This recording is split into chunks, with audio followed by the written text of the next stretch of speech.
Hello, beautiful people, and welcome back to the Random and Wonderful podcast, a podcast where I chat about those random questions that end up being wonderful conversations. I'm your host, Grace Simmons, and I'm the founder of the Amethyst Palava Hut, LLC. I'm a mindset coach, and my goal each episode is to guide you on your journey to becoming a more grounded and emotionally balanced person. Today's episode is about advocating for yourself, or self-advocacy. Self-advocacy is a two-part practice, so stay tuned to hear the what and how of all of it. Plus, a surprise in the end, so hang in there. You know these episodes are short anyway. Stay tuned.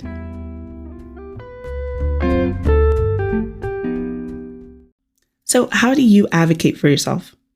To be perfectly honest, I used to think of self-advocacy to mean I say no very loudly to anything that was uncomfortable. Now, that is a way, but instead of thinking of self-advocacy as this gate of protection, think of it as the keys to decide which doors you open. Like that? Keep it. The official definition of self-advocacy is the action of representing oneself or one's views or interests. I think the important word here is action. Consider women like Rosa Parks, Zendaya, Audre Lorde, and Toni Morrison, women who stood their ground and made sure their voices, interests, and views were not silenced or stepped over. Instead, they stood higher, they spoke loudly, and they maintained their course and personalities, and most important, they cleared the way for others to do the same, which is completely inspirational to me. I hope it resonates with you. Now that we've understood the why, let's move into the how of self-advocacy. The first step is understanding yourself and knowing your needs. I've shared before from my own experience that not taking the time to know who you are and what you want leaves you in the dark. It gets so frustrating when things happen around you and it seems like you don't have control of the situation, because you do not. And unfortunately, you will find yourself grasping at straws or being pushed down a path that's not aligned to who you are, which of course you would know if you check in with yourself and determine what exactly you need. This is something that you can do with a life coach or a therapist, depending on the root of the issue and how you plan on dealing with it. So from my experience, being pushed down a path of being stuck in an office with colleagues that were verbally supportive and encouraging, and I'm stressing verbally because sometimes people cheer you on with words, and what you really need is for them to take on their workload or to be an accountability partner, like call you out, actually hold you accountable to the things that you say, stand by you. But anyway, that is a different subject. So I was already burned out. I was mentally exhausted and dealing with manipulative colleagues. I felt like I was running on a treadmill in Jell-O. But despite all that stress, I convinced myself that I could do it because at least I would belong to that group. I would belong with people who seemed like they understood their career path. They knew every step. And until I figured out mine, the least I could do was fit in with them. Now, we know that's the wrong answer. But what should I have done instead of torturing myself? Well, what I did do, after crying through my frustration, was I realized I needed to sit with myself and figure out what my needs were. What did Grace want? From that scenario, the first thing I learned was that I needed to get out of that work environment. It wasn't healthy, any shape or form. There was nothing for me there. Second, I knew that I wanted to be in a space where I could contribute to employees' professional development and growth. Third, being in a work environment where I could grow myself and I could move from a supportive position where I was just told to do things to a role where I could actively contribute to decisions that were being made. Now, whether that was for my future or just policies or procedures, I wanted to feel useful. I wanted to feel like my input actually mattered to what I was doing. Knowing who you are and what you need is the first step. And next, we'll move on to action, which is part 2. Taking action is critical to any step of development. The truth is that things do not just happen to you or for you. I'm being reminded as I pray for certain changes in my life that there are certain steps that I need to take. And it's not because I don't believe that God will answer my prayer, but it's because I believe He will. And I want to be prepared when He does. It's like signing up for a marathon and expecting to be in the best shape of your life without training. It's not going to work. In the work scenario, I knew I needed to leave, but I wasn't sure if I should leave my job completely or see what other job opportunities were out there within my organization.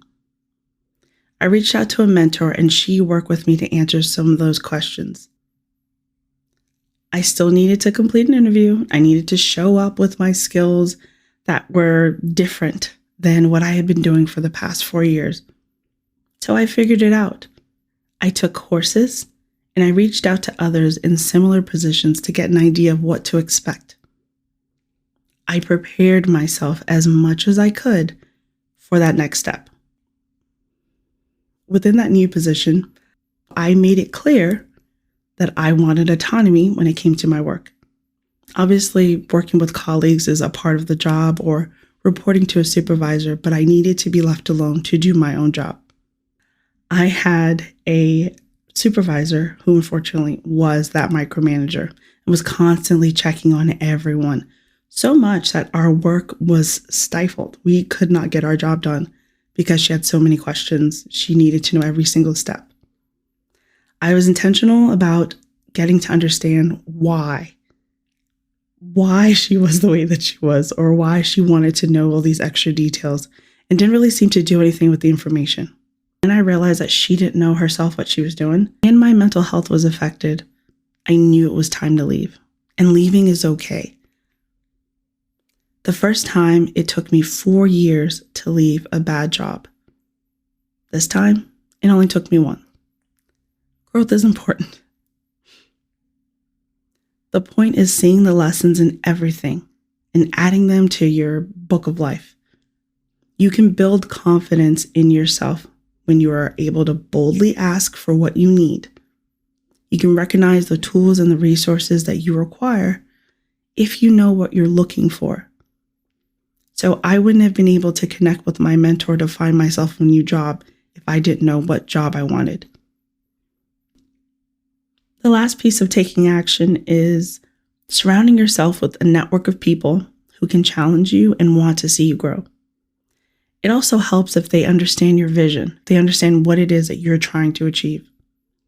So when I was in college, one of the first things I did was find a church for Sunday. And it's because I knew my mother would ask me.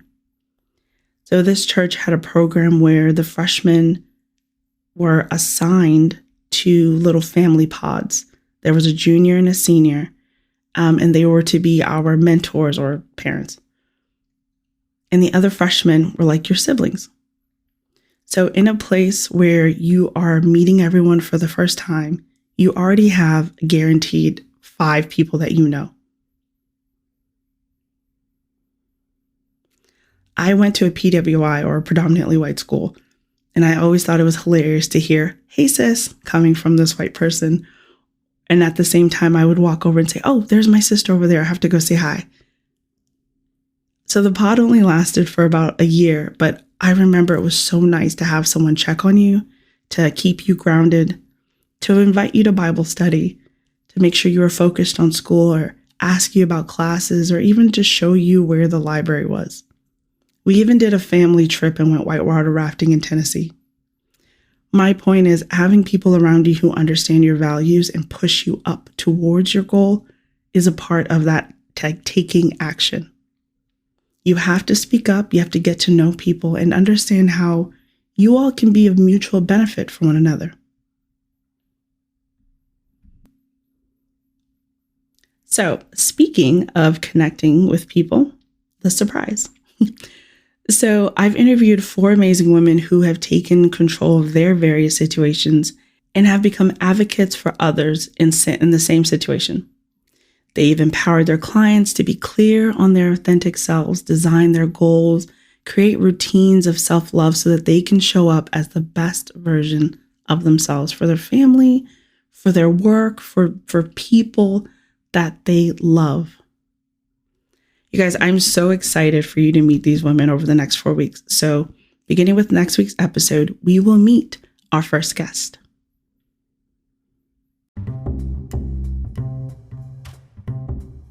So just a few takeaways from today's episode.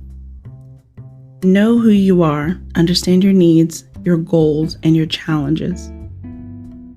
Be vocal about those needs and acquiring resources for your growth. No one else is going to do it for you. Listen or reject advice. Create a space where you can grow. If that means to leave your current space, that's fine. Lastly, network with others that have the same goals and vision that you do. It is always a wonderful thing when you have a community of people around you. And a community can be like 3 people.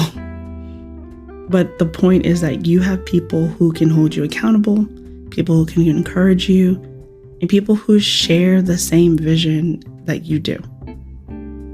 So how do you show up for yourself? If you have that pit in your stomach that you know something needs to change, I invite you to sign up for a free discovery call. Let's chat and figure out how we can get you back on track. I hope you all enjoyed today's episode. My name is Grace Simmons, and this is the Random and Wonderful podcast. Please remember to subscribe and share. I look forward to hearing from you. Take care, beautiful people, and I'll talk to you next week.